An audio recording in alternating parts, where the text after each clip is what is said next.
Among the first things you will likely want to do in After Effects is to move, resize, rotate, and adjust the transparency of objects. Let's take a look at keyframes and how we can accomplish some of these things. I have a basic project set up here with just a background to give us some color to it. The first thing that I want to do is go up and create a shape. So I will come up to this shape layer and I'm going to select the rectangle tool. And then I'm going to come down here and just draw this rectangle. If I hold down the Shift key, then it'll maintain the aspect ratio. If I let go of the Shift key, then I can make it any shape that I want. But we will go ahead and make it like that.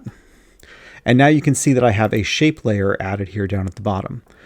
The thing we have to do is transform the shape layer, but we don't want to use this transformation right here because this affects the entire layer. We want to just adjust the transformation of the rectangle that we just drew. So we will drill down into the transform rectangle 1. You can see under here that there is a position, a scale, a rotation, and an opacity. And there's a couple others as well, but we're just going to focus on these 4. The first thing I want to do is move the time indicator about a second in just to give us a little bit of space at the beginning. And then we have to start adding keyframes. And to do that, we're going to click the stopwatch next to the ones that we're going to adjust. So we'll start with position, scale, rotation, and opacity. And so now this keyframe has those initial settings that it defaulted to when we created the rectangle. Next, I'm going to move the indicator forward by a couple of seconds in the timeline.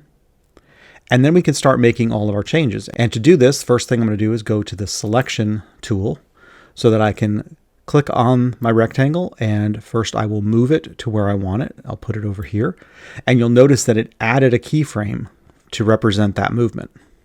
The next thing I want to do is I want to rescale it, so we're going to change the size of this by clicking in the corner of this rectangle, and I can resize it, and just like I was doing before, if I don't have the Shift key down, then I can change it to any dimensions. If I hold the Shift key down, then it's going to enforce the aspect ratio. So I'm going to set it to a pretty small size. And again, it added a keyframe for the scale. Next is the rotation. For this one, I'm going to actually type in the numbers, and the first number you have here is the number of times that you want it to rotate to get to this position. And I'm going to go ahead and put a 2 in there. So it'll rotate 2 times. And then you can add plus an additional number of degrees. And just to make it interesting, I'm going to make that 45.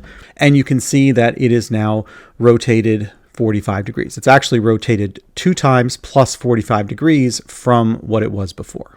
And the final thing is the opacity, which is currently 100. And here I'm going to just click and hold it down and then drag it to the left. You can see that it actually moves that setting all the way down to whatever I want it to be. And I'm going to make it, we'll say 25. And so it automatically added that keyframe with a setting of 25.